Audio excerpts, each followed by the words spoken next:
사람들은 높아지는 것에 굉장히 관심이 많습니다. 여러분, 승진에 관심이 많잖아요. 어떻게 하면 다른 사람보다 더 빨리, 더 높이 올라갈 수 있을까에 관심이 굉장히 많습니다. 남들보다 잘 나가는 것에 우리는 굉장히 집착합니다. 그래서 언제나 조금 더 높이, 조금 더 많이를 끊임없이 갈망하며 살아가는 것이죠. 근데 이제 여러분들 정도의 나이가 되면 조금씩 깨닫기 시작할 거예요. 더 높이 올라갈수록, 더 많이 가질수록 설명할 수 없는 인생의 공허함이 더 커져간다라는 것이죠. 이 높아지고 잘 나가는 것에 대한 집착은 성경 역사를 바탕으로 봤을 때 거의 대부분 하나님께서 주시는 마음은 분명 아니었던 것 같아요. 그리고 그런 세상적으로, 요즘 말로 하면 인싸가 되려고 노력할 때 거의 대부분의 경우가 하나님과 굉장히 거리가 멀어졌다라는 것을 말씀 가운데에서도, 또 우리 기독교의 역사 가운데서도 쉽게 발견할 수 있습니다. 하와도 그랬고요, 바벨탑 사건도 그랬고, 사울 왕도 그랬고, 히스기야도, 솔로몬도, 다윗 왕도, 성경 가운데 위기가 있었던 왕들은 항상 공통점이 있었는데 바로 집착, 더 높아지고 더 많이 갖는 것에 집착했다라는 것입니다. 이런 성경 역사를 바탕으로 볼 때 사람들의 인싸를 향한 그 본능은요, 하나님께서 주시는 마음이기보다는 사단이 던지는 거짓말일 가능성이 훨씬 높다라는 거예요. 사단이 하와에게 유혹했던 것처럼 오늘날 많은 사람들의 마음 가운데 인싸에 대한 욕구를 끊임없이 불러일으키는 거죠. 네가 오늘도 더 높아지는 것, 그것에 집착하면서 더 높게, 더 많이, 더 찬란하게 빛나는 인생이 되려고 한다라면 그게 너의 인생 가운데 가장 큰 결과를 만들어내게 될 것이다 라고 우리를 유혹하는 것입니다. 하지만 언제나 그랬던 사단의 조건은요, 처음엔 화려하지만 그 결과는 결국 비참한 패망으로 우리를 인도한다라는 것을 우리는 명심 명심해야 돼요. 또 명심해도 우리는 계속 잊어버리죠. 그래서 우리가 매주 예배를 드리는 거고요, 매일 큐티를 하는 거예요. 우리가 매일 큐티하지 않고 매일 예배하지 않으면 이 사단의 거짓말이 아니라 달콤한 속삭임으로밖에 느껴지지 않기 때문에 그렇습니다. 말씀을 보세요. 말씀은요, 사람의 집착과 정반대의 길을 이야기합니다. 좁은 문, 더 좁은 길, 더 큰 희생을 이야기하는 거죠. 세상은 우리에게 인싸가 되라고 이야기하지만 말씀은 우리에게 적나라하게 이야기하자면 아웃사이더가 되라고 이야기합니다. 이 가스펠 프로젝트를 통해서 우리는 복음에 대해서 쭉 이야기하고 있는데요, 이 복음에 대한 이야기를 들으면 우리가 복음을 따라가면 어떤 길을 가게 되어 있는가? 우리는 절대로 인싸의 길을 걸어가지 않습니다. 복음은 외로운 아웃사이더의 길을 걸어가게끔 만드는 것이죠. 오늘의 교회 비전이 뭐예요? 예수 바보 행전이잖아요. 예수 바보 행전. 우리가 가야 할 길이 바보의 길이라는 것을 이야기해주고 있는 거예요. 하지만 그냥 진짜 아웃사이더나 진짜 바보가 되라는 것은 아니에요. 말씀을 보면요, 말씀이 이야기하는 것은 인정받을 수 있고 넓은 길을 갈 수 있는 능력이 있지만 그럼에도 불구하고 스스로 선택하는 자의적 아웃사이더가 되라고 이야기하는 거예요. 좁은 길을 갈 수밖에 없어서 좁은 길을 가는 그런 사람이 아니라 넓은 길을 갈 수 있지만 그럼에도 불구하고 좁은 길을 선택하는 이상한 사람이 되라라고 말씀이 이야기하는 것이죠. 그리스도인은요, 세상적으로 볼 때 이상한 사람이 되어야 하는 것입니다. 이상한 사람.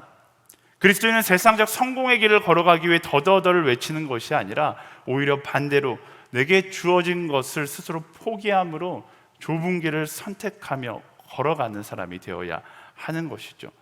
무엇을 포기해야 하는가? 어떤 길이 좁은 길인가? 오늘 말씀을 통해서 그것을 함께 나누어 보기를 원하는데요, 13절과 14절 말씀 함께 읽어보겠습니다. 13절과 14절 시작.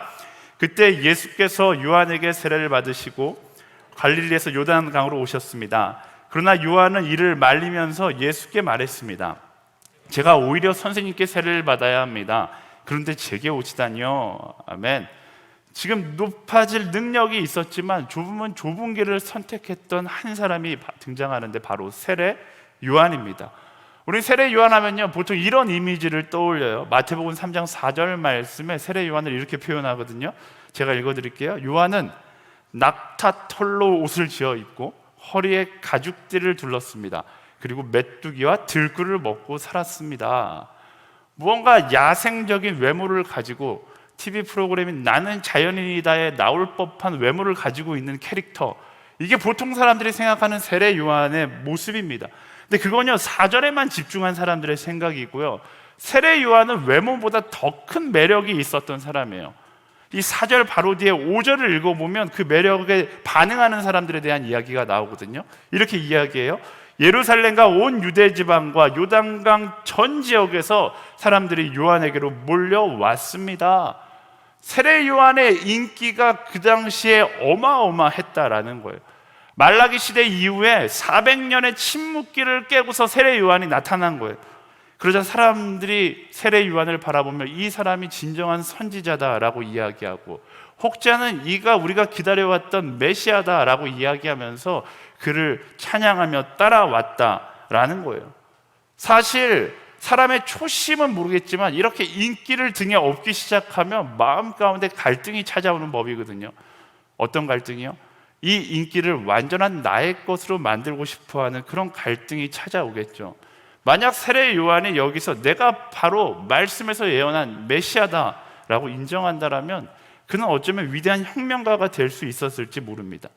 그런데 세례 요한은요, 단 한 번도 그가 가진 능력으로, 그가 가진 그 인기로 뭐 욕심을 채운다거나 야망을 채운다거나 빛나려고 하지 않았다라는 거예요. 오히려 그가 괴인의 모습을 하고 다녔던 것 자체가 어쩌면 복음이 자신보다 더 내가 복음보다 더 드러나는 것을 막으려는 그의 선택이었을 것이고요, 그는 언제나 복음을 위해 초라한 인생의 길을 스스로 선택하며 살아가는 사람이었다라는 거예요. 그는 한 번도 자기를 자랑한 적이 없습니다. 그의 메시지는 딱 일관적이었어요. 마태복음 2장 11절 그의 메시지가 있는데요, 함께 읽어볼까요? 시작.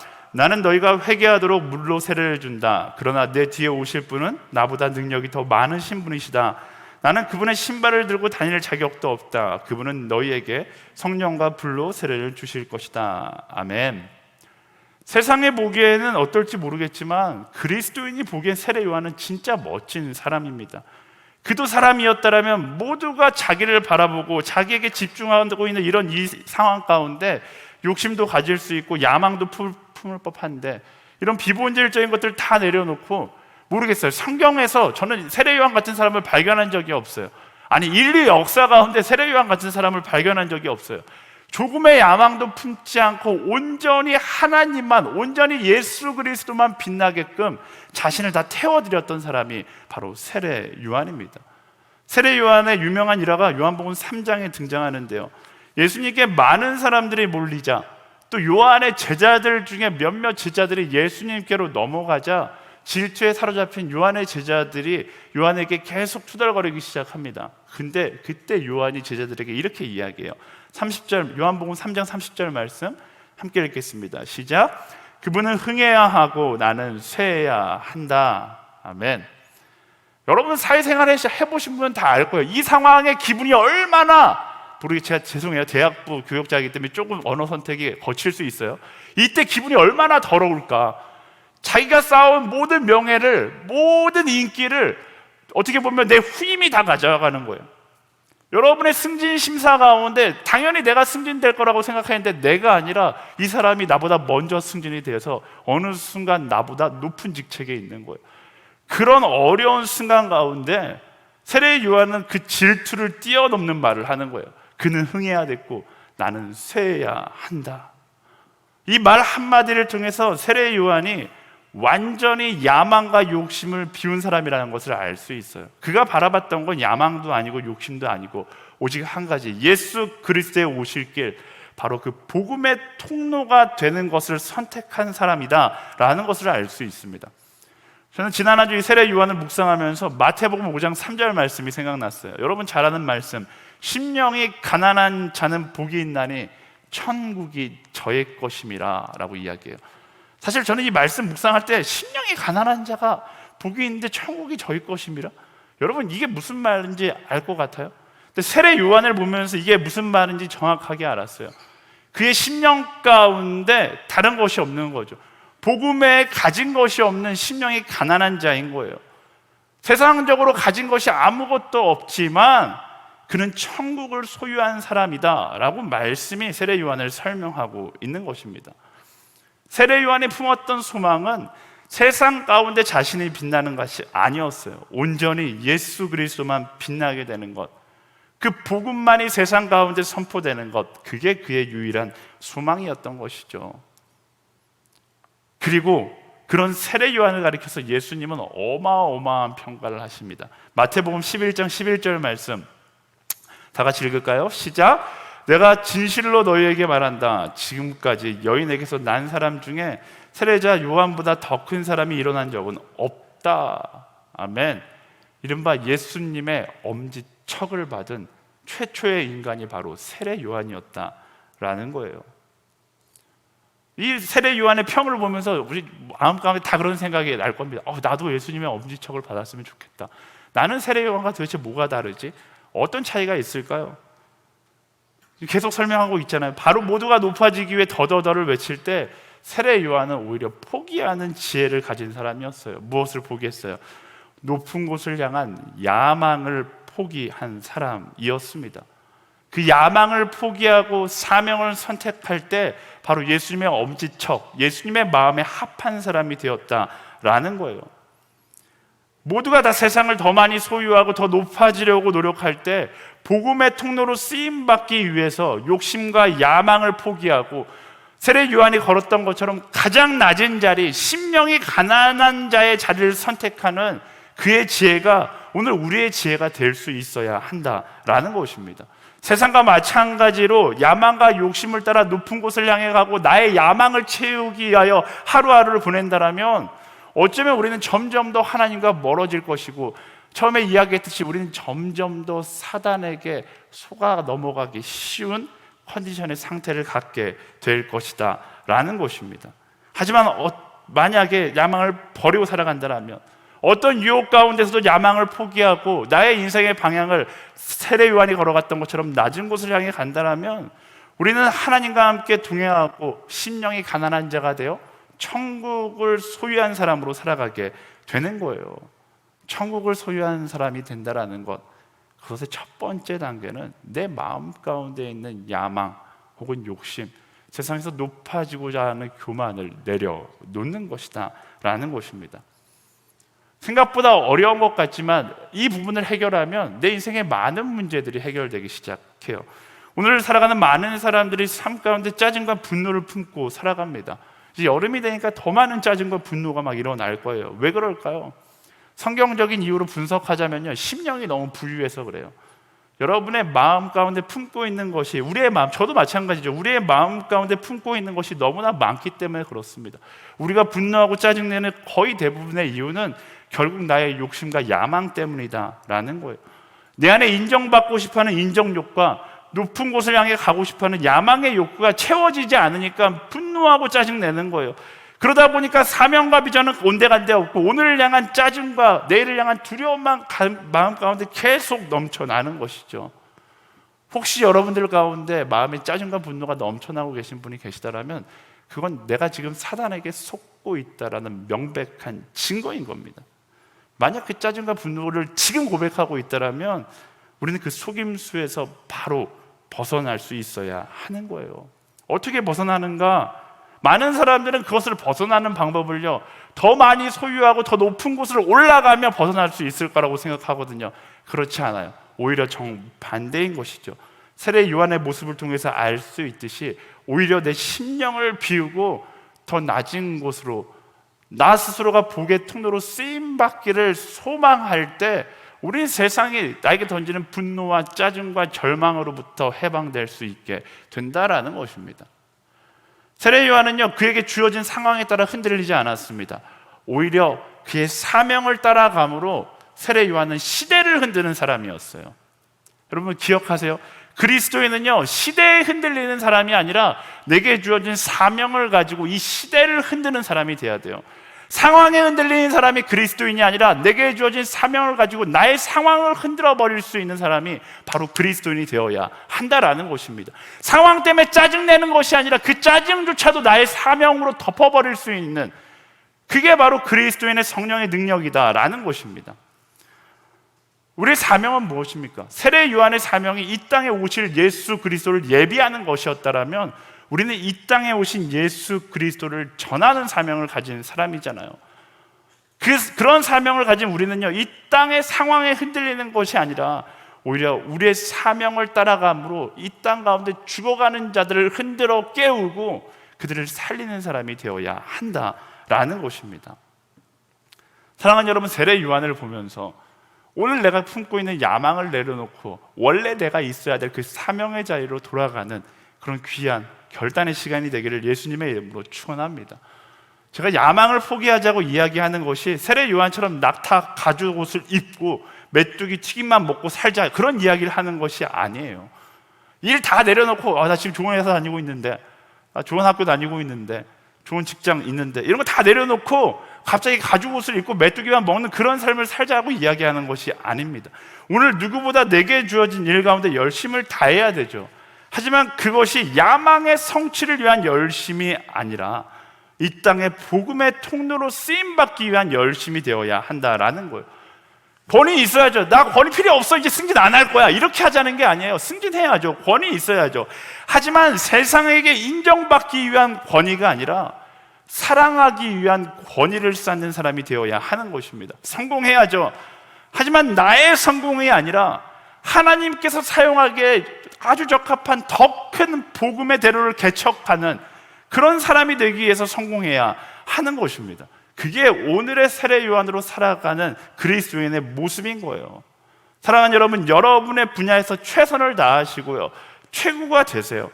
하지만 그 자리에서 야망을 성취한 자의 공함을 경험하는 것이 아니라 더 큰 사랑을 나눌 수 있는 사명을 다하는 자의 기쁨을 경험할 수 있게 되기를 간절히 축원합니다. 또 그런 기쁨을 경험하기 위해서 우리가 한 가지 더 포기해야 될 것이 있는데요, 오늘 말씀에 보면 세례 요한의 바톤을 이어받은 예수님께서 뭔가 또 하나 내려놓으시는 것이 있어요. 15절 말씀 함께 읽어보겠습니다. 다 같이 읽겠습니다. 시작. 예수께서 대답하셨습니다. 지금은 그렇게 하도록 하여라. 우리가 이와 같이 해 모든 의를 이루는 것이 옳다. 그러자 요한은 그대로 따랐습니다. 아멘. 예수님께서 세례 요한의 세례를 받는 장면이에요. 좀 황당하게 느껴지는 장면이죠. 예수님은 삶 가운데 이렇게 황당한, 당황스러운 일들을 많이 하셨는데 예수님께서 몰라서 이렇게 하셨던 것이 아니라 이 황당한 행동 가운데는 우리를 향한 사랑이 담겨져 있는 거예요. 예수님께서 세례 요한에게 세례를 받는다라는 거, 사실 한국 이 수직적인 사회에서는 상상할 수 없는 거죠. 어느 날 이재훈 목사님이 여러분에게 와서 오늘 나 좀 세례해 줄래? 이렇게 말하는 것과 똑같은 거예요. 말이 이거보다 더 충격적인 장면이죠. 사실 세례는 회개, 죄인들이 받는 것이거든요. 근데 예수님은 죄가 없으신 분이에요. 그러니까 세례를 받을 필요가 없으신 분인데 그럼에도 불구하고 예수님께서 사람의 세례를 받으세요. 왜? 예수님은 그 이유에 대해서 이렇게 설명합니다. 이와 같이 해 모든 일을 이루는 것이 옳다. 모든 의를 이루는 것이 옳다. 이 말이 어떤 의미일까? 예수 그리스도의 구원 역사를 이루어야 한다라는 거예요.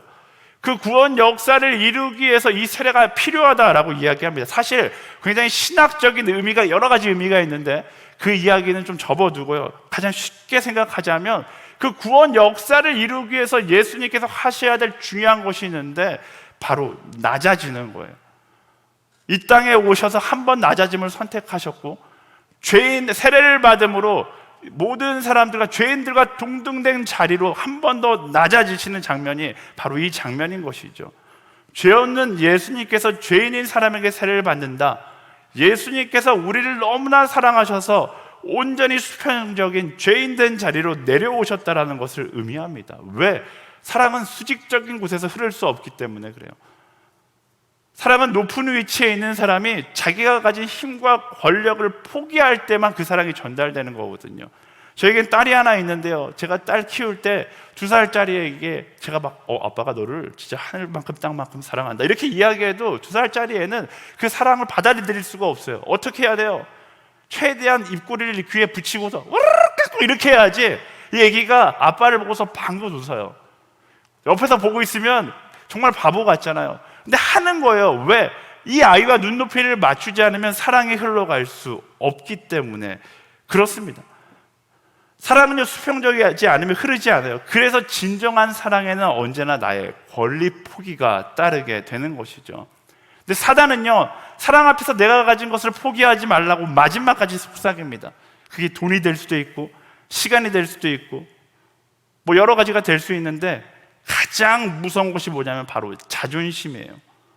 사단은 자존심만큼은 포기하지 마라라고 이야기합니다. 그런데 포기하기 어려운 것일 만큼 포기할 때 그 사랑이 더 크게 흘러가는 거죠. 제가 오늘 아침 그 허브대학교 이우람 전도사님이 9월 달에 결혼하는데, 전도사님이랑 이야기를 하다가 프로포즈 했던 이야기를 들었어요.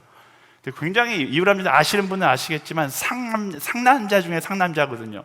근데 프로포즈를 얼마나 아기자기하게 했던지, 파티룸을 빌려갖고 풍선하고 꽃게를 깔아놓은 다음에 들어가니까 아름다운 음악을 연결해서 틀어놓고 편지를 막 읽어줬대요. 그리고 마지막에 제일 멋있어요. 그 여자친구를 딱 가운데로 데리고 와서 어떻게 했을까요? 무릎을 딱 꿇고서 딱 반지를 열고서 Will you marry me? 나랑 결혼해 줄래? 이야기한 거예요.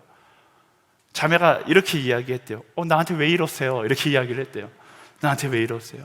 왜 그랬을까요? 사랑하니까. 무릎을 꿇는다라는 건 뭐예요? 나의 자존심을 내려놓겠다라는 거잖아요. 나는 너를 사랑하니까 나의 자존심도 포기할 수 있어 라고 이야기하는 것이죠.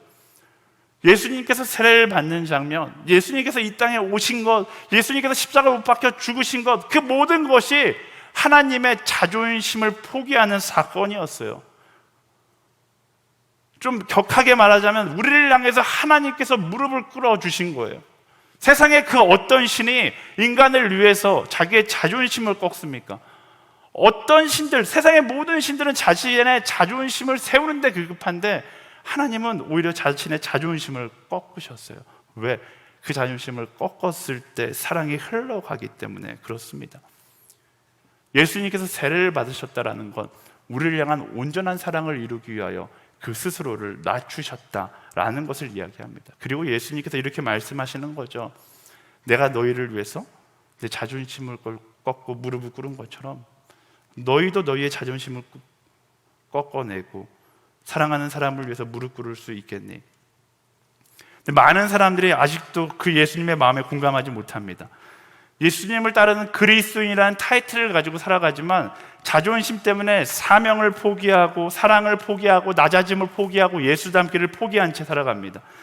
사랑해야 하는 것도 희생해야 하는 것도 다 알아요. 제가 기도했잖아요. 깨닫게 하시고 다 깨달아요.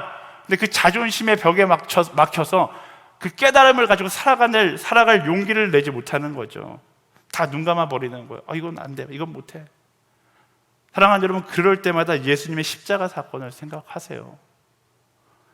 예수님께서 십자가 위에서 처절하게 짓밟히셨어요. 그러는 로마 병정들에게 속옷까지 다 벗겨진 채 수치스러움을 감당하면서 십자가 위에서 죽으셨어요. 그 십자가는 하나님의 자존심의 완전한 포기였고, 그 자리에 완전한 사랑이 선포되어서 그제서야 우리를 살리게 된 것입니다. 예수님의 그 포기가 우리를 살린 것이고요, 그게 바로 복음인 거예요. 그리고 그 복음을 따라 우리는 사랑할 수 있는 사람이 되어야 하고요, 그 복음을 따라 무릎 꿇을 수 있는, 자존심을 포기할 수 있는 사람이 되어야 하는 것입니다. 예수님을 따라서 자존심을 포기하고 말씀이 이야기한 것을 따라 살기 위해서 기본적으로 우리는 자존심을 내려놓을 수밖에 없어요. 원수를 사랑해야 되고, 그럼에도 불구하고 사랑해야 돼요. 그렇게 자존심 다 내려놓고 원수를 사랑하고 오른밤을 맞으면 왼밤을 대면서까지 사랑하다 보면 세상은 오히려 우리에게 이렇게 이야기할 겁니다. 야, 넌 자존심도 없냐? 그럴 때 이렇게 대답할 수 있어야 돼요. 난 자존심 없어. 자존심은 버리고 나는 하나님의 사랑하심, 예수님의 구원하심, 성령님의 인도하심만 따라 살아가는 사람이야. 그리고 그분의 다시 오심을 선포하는 사람이야. 그렇게 담대하게 이야기할 수 있는 그런 한 사람 한 사람이 되기를 예수님의 이름으로 축원합니다. 자존심을 포기하는 것이 수치스럽습니까? 복음은 수치스러운 거예요. 그리스도인은 수치스러움을 선택하며 살아가는 것입니다. 그것만큼은 못하겠어요? 그게 여러분들의 좁은 문이고, 그게 우리에게 주어진 좁은 길인 것입니다. 복음은 수치스러운 것이지만 그 수치스러움 뒤에는 하나님의 영광이 숨겨져 있음을 우리는 명심하고 기억할 수 있어야 하는 거예요. 사랑하는 여러분, 낮은 곳으로 가는 여정 가운데 자존심은 너무나 사치스러운 것입니다. 그리스도인으로 살아가길 소망한다라면 예수님처럼 그 마지막 자존심마저 내려놓을 수 있는 우리 한 사람 한 사람이 되어야 하는 것이죠.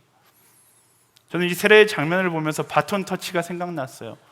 이 땅에 오실 예수를 예비했던 세례 요한, 그런 낮아짐의 여정을 걸어갔습니다. 그리고 세례를 통해서 예수님과의 바톤 터치가 일어난 거예요. 그리고 열방을 구원하기 위한 예수님의 낮아짐의 여정, 그리고 십자가 위에서 그 구원 역사를 이루시고 사도행전 1장 8절에서 바톤 터치가 일어난 거죠. 그 다음은요, 이제 우리의 여정, 우리의 낮아짐의 여정이 시작된 거예요. 물론 그 낮아짐의 여정은 어떻게 보면 너무나 어려울 수 있습니다.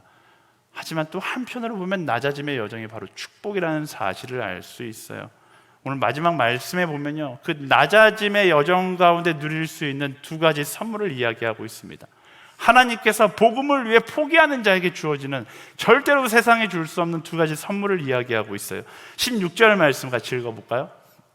16절 시작. 예수께서 세례를 받으시고 물속에서 올라오셨습니다. 그때 예수께서는 하늘이 열리고 하나님의 영이 비둘기처럼 자신에게 내려오는 것을 보셨습니다. 아멘. 포기한 자에게 주어지는 하나님의 선물 첫 번째는요, 성령의 충만한 임재예요. 세례 요한의 그 야망을 내려놓음을 통해서 낮아지고, 그 여정을 이어서 예수님의 낮아짐의 선택 앞에 어떤 일이 일어나요? 하늘이 열리고 성령의 충만한 임재가 나타나기 시작합니다. 그리고 이 성령의 충만한 임재와 함께 예수님의 공생애가 시작되는 거예요. 그리고 가는 곳곳마다 성령께서 함께 하심으로 놀라운 역사와 기적들이 일어나는 거예요. 그리고 말씀드렸잖아요, 그 예수님의 바톤이 우리에게 터치됐어요. 그래서 오순절 성령의 충만한 임재 사건이 일어납니다. 이제 우리가 그 성령과 함께 낮아짐의 여정을 걸어갈 때 성령의 놀라운 역사가 우리와 함께 하는 거예요. 사도행전 1장 8절 말씀 다 아는 말씀이잖아요. 성령께서 너희에게 오시면 너희가 권능을 받고 예루살렘과 온 유대와 사마리아 땅끝까지 이르되 증인이 될 것이다. 다 외우는 말씀이에요. 근데 이 말씀 가운데 숨겨져 있는 비밀이 있습니다. 권능을 받았어요. 근데 왜 내 삶 가운데 성령의 능력이 나타나지 않는가? 이 뒤에 말씀을 이해하지 못했기 때문에 그래요. 세례 요한이 걸었던 것처럼, 예수님이 가셨던 것처럼 성령의 권능이 임한다 할지라도 나의 방향이 낮은 곳을 향하지 않는다라면, 예루살렘과 온 유대와 사마리아와 땅끝을 향하지 않는다라면 우리는 성령의 권능을 경험하지 못하는 그냥 제자리 걸음의 인생을 살아가게 되는 것입니다.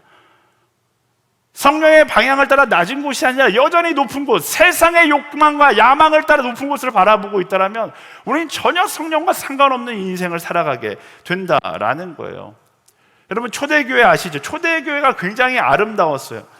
근데 그럼에도 불구하고 초대교회는 유지되지 못했습니다. 하나님께서 흩어버리셨어요. 왜 그러셨을까? 복음의 방향을 잊어버렸기 때문에 그래요. 부흥은 하긴 했는데 그 자리에 머물러 있고 교세가 확장되니까 거기에 만족하며 가만히 있는 거예요. 그러자 하나님께서 어떻게 하십니까? 그들에게 고난을 통해서 그들의 방향을 바꿔버려요. 사도행전 1장 8절, 이게 뭐 하나님의 뜻인지 모르겠지만 놀랍게도 사도행전 8장 1절을 읽어보세요. 사도행전 8장 1절 한번 읽어볼까요? 8장 1절 다 같이 읽겠습니다. 시작. 그날에 예루살렘 교회에 큰 핍박이 일어나 사도들을 제외한 모든 사람들이 유대와 사마리아로 뿔뿔이 흩어졌습니다. 가야 되는데, 성령의 권능을 받아 가야 되는데 가지 않으니까, 낮은 곳을 향하여 가지 않고 예루살렘에 머물러 있으니까 하나님께서 그들의 방향성을 바꿔버린 거예요. 분명한 사실은 성령님은 우리가 높은 곳에 머물러 있기를 원하지 않으세요. 우리가 사명을 품고 낮은 곳으로 가기를 원하십니다. 그리고 그 낮은 곳을 향해 갈 때 그 발걸음 하나하나에 성령의 충만한 임재가 함께 하는 것입니다. 사랑하는 여러분, 포기하고 낮은 곳을 향해 갈 때 하나님께서 성령의 임재하심으로 함께 하신다는 사실을 기억하세요. 성령의 사람이 되기를 소망하십니까? 여러분, 낮아짐의 여정을 시작해야 하는 것입니다. 이어지는 17절 말씀 함께 읽어볼까요? 17절 시작. 그리고 하늘에서 소리가 들려왔습니다. 이는 내가 사랑하는 아들이다. 내가 그를 매우 기뻐한다. 아멘.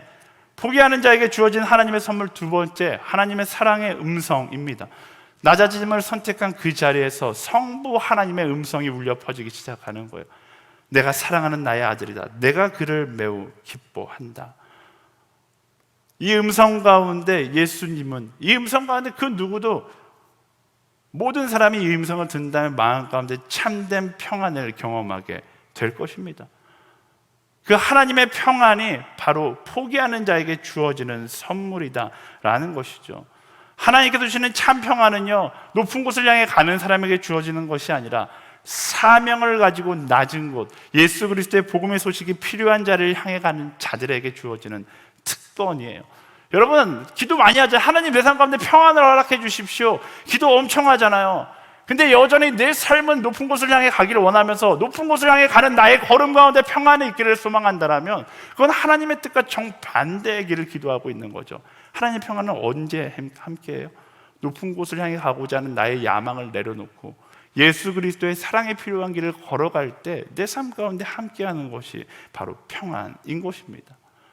여러분, 야망을 품기보다 비전을 품을 수 있는 사람이 되어야 하고요, 자존심을 품기보다 자존심을 포기하고 사랑을 선택할 수 있는 사람이 되어야 하는 것입니다.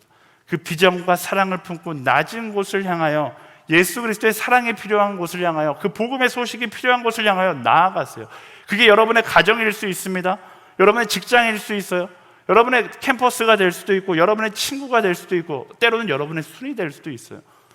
마음 가운데 내가 가고자 하는, 내가 정말 편하고자 하는 그 자리에 머물러 있는 것이 아니라, 내가 가면 죽을 것만 같은 사람, 내가 함께하고 싶은 그 사람에게 가는 것이 아니라, 내가 함께하고 싶어하는 그 사람은요, 여러분이 함께하지 않아도 많은 사람들이 함께해요. 내가 함께하고 싶어하지 않는 그 사람에게 가서 그 사랑을 이야기할 수 있는 사람이 되어야 하는 것이죠. 어려운 선택이죠. 근데 말씀은 약속해요. 내가 그 선택을 하며 나아갈 때 성령께서 함께 하실 거고, 그리고 하나님께서 동행하심으로 평안을 허락하실 것이다 라고 이야기하고 있습니다. 말씀을 정리하겠습니다. 사랑하는 여러분, 우리는 야망의 성취를 위해 살아가는 사람이 아니라 비전의 성취를 위해 살아가는 사람이고요, 세상 사람들은 자존심 하나로 살아가는 사람이라고 표현하지만 우리는 자존심이 아니라 예수 그리스도의 사랑 하나로 살아가는 사람이에요. 야망과 자존심을 붙들고 살아가는 어리석음을 내려놓고 딱 한 가지, 예수님의 마음을 품고 낮은 곳을 향해 갈 때 성령님의 인도하심과 하나님의 사랑이 우리와 함께하는 거예요. 제가 이렇게 설교를 준비하다가 예수님의 마음을 품고 성령 하나님의 인도하심과 하나님의 사랑이 우리와 함께한다, 어디서 많이 들어봤던 말씀이더라고요. 그래서 성경책을 찾아보니까 고린도후서 13장 13절에 기록되어 있어요. 굉장히 유명한 말씀이죠. 매주마다 여러분들이 듣는 말씀이에요. 다 같이 읽어볼까요? 시작! 주 예수 그리스도의 은혜와 하나님의 사랑과 성령의 교통하심이 여러분 모두와 함께 하시길 빕니다. 네, 이준임 목사님이 매주 예배가 마칠 때마다 선포하는 말씀이 고린도후서 13장 13절 말씀입니다. 축도예요. 축복받는 거 너무 좋잖아요. 하지만 이 축복에 숨겨진 비밀이 있어요. 사실 야망과 자존심을 내려놓고 낮은 곳을 향해 갈지어다 라고 선포하고 있는 것이죠. 낮은 곳을 가는 자에게 13절 앞에 숨겨져 있는 조건절이 있어요. 낮은 곳을 향해 가는 자에게, 야망과 자존심을 내려놓고 예수 그리스도의 사랑이 필요한 곳을 가는 자에게 예수 그리스도의 은혜와 하나님의 사랑과 성령의 교통하심이 함께 있게 될 것이다 라고 선포하고 있는 것입니다. 여러분, 그 선포에 그 숨겨져 있는 의미를 마음 가운데 새길 수 있게 되기를 소망합니다. 내 삶 가운데 가득 채우고 있는 야망을 내려놓고 나의 마지막 소망이라고 생각하고 있었던 자존심을 내려놓고 낮은 곳을 선택하여 나아갈 때 삼위일체 하나님께서 나와 함께 하시겠다라고 이야기하는 거예요. 예수님께서 바로 그것을 오늘 우리에게 보여주고 계시는 것이죠. 함께 예수님과 그 길을 걸어갈 수 있는 우리 한 사람 한 사람, 우리 JF의 거룩한 성도들이 되기를 예수님의 이름으로 축원합니다. 우리 함께 이 찬양하면서 하나님, 내가 하나님께서 보여주신 그 길을 걸어가겠습니다. 나의 야망의 길이 아니라, 나의 욕심의 길이 아니라, 나의 자존심의 길이 아니라 주가 보여주신 그 생명의 길, 그 사명의 길을 걸어가는 하나님의 사람으로 살아가겠습니다. 그렇게 결단하며 함께 찬양하며 나아가도록 하겠습니다. 주가 보이신 생명의 길, 주가 보이신 생명의 길. 예수님께서 보여주신 길은, 우리가 따라가야 될 길은 세상이 알려주는 야망의 길이 아닙니다. 주님 앞에 그 길 걸어가는 게 힘들겠죠. 의로움이 되신 주 그 이름 예수. 하지만 하나님께서 동행하십니다. 그 하나님을 고백하며 예수 나의 길 오직 그가 하시나니 나를 단련하신 후에 내가 정금같이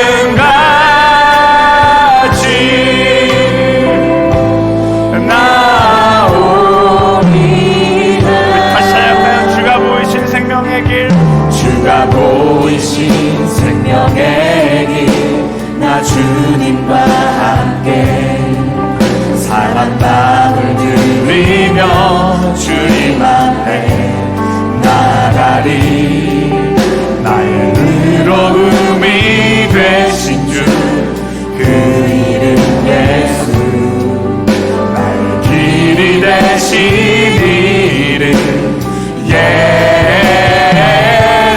선포하며 나의 길 오직 그가 하시나니 나를 단련하신 후에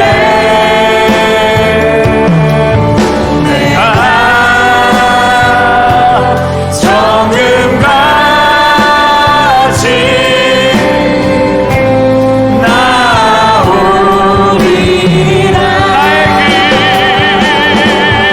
나의 길 오직 그가 하시나니 나를 단련하신 후에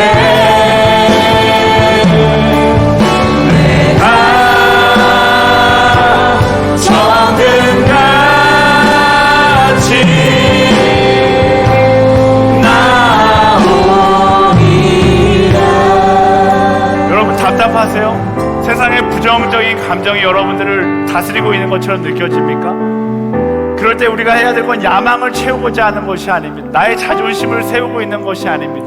그럴 때 그리스도인이 해야 되는 선택은 내게 주어진 사명을 기억하며 나의 야망을 내려놓고 비전을 품고 나의 자존심을 내려놓고 소망을 품고 나아가는 그 결단인 것입니다. 이제 우리 함께 기도하며 나아갈 때 하나님, 내가 내려놓지 못하였던 나의 야망들 아버지 그 십자가 앞에 내려놓게 하여 주시옵소서. 내가 포기하지 못했던 그 자존심 예수 그리스도의 그 십자가 사랑 앞에 내려놓을 수 있는 하나님의 사람이 되게 하여 주시옵소서. 내가 like Jesus, 예수님을 닮은 한 사람으로 예수님께서 걸어가셨던 그 길을 걸어가는 진정한 그리스도인으로 주님 살아가게 하여 주시옵소서. 그렇게 결단하는 자마다 우리 주여 한번 크게 주님의 이름을 부르짖고 함께 통성으로 기도하며 나아가겠습니다. 주여! 하나님, 그렇습니다. 우리의 마음 가운데 어떤 야망과 어떤 비전들, 어떤 생각들 우리 하늘을 놓을 수 있도록 인도하여 주시옵소서. 주가 주시는 비전을 향하여 나아가게 하여 하나님 내 마음을 보고 나아갈 수 있는 믿음에서 되게 하여 주시옵소서. 야망을 내려놓기 원하고 아버지 사명을 품는 자가 되게 하여 주시옵소서. 욕심이 아니라 비전을 품는 자가 되게 하여 주시옵소서. 아버지 예수의 마음을 품고 나아가는 믿음을 되게 하여 주시옵소서. 내 삶과 나를 역사하시는 주님의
되게 하여 주시옵소서. 낮은 곳을 향하여 나아감으로 삼위일체 하나님의 동행을 날마다 경험하는 우리가 되게 하여 주시옵소서. 예수 그리스도의 은혜 앞에 하나님의 사랑과 성령의 교통하심이 나와 동행한다는 사실을 날마다 깨닫고 경험하는 아버지, 이 시대의 진정한 하나님의 사람으로 살아가게 하여 주시옵소서. 소망하는 자마다 우리 두 손을 높이 들고 우리 주여 세 번 부르짖으며 통성으로 기도하며 나아갑니다. 주여, 주여, 주여. 하나님, 그렇습니다. 우리가 어느 곳을 향하여 갑니까? 아버지, 또 무엇을 향하여 나갑니까? 주님을 바라보며 아버지 예수의 마음을 품고 아버지 삶을 찬양하며 나갑니다. 인도하여 주시옵소서. 예수께서 내게 보여주셨던 그 비전의 길을 포기하지 아니하고 낮은 곳을 향하여 이전을 사랑을 가지고 나아가는 하나님의 사람이 되게 하여 주시옵소서. 우리가 무엇을 바라봐야 하나님을 가지고 왜 속이라 마음을 빼앗기지 않고 예수 그리스도의 마음을 함께하며 나아가는 하나님의 사람이 되게 하여 주시옵소서. 주의 은혜와 하나님 성령의 교통하심이 내 삶 가운데 날마다 고백되어진 놀라운 역사가 있게 하여 주시옵소서. 주를 바라봅니다. 주를 바라봅니다. 더 이상 세상의 야망을 바라보는 것이 아니라 주님이 그래 하여 주시옵소서. 주님 채워 주시옵소서.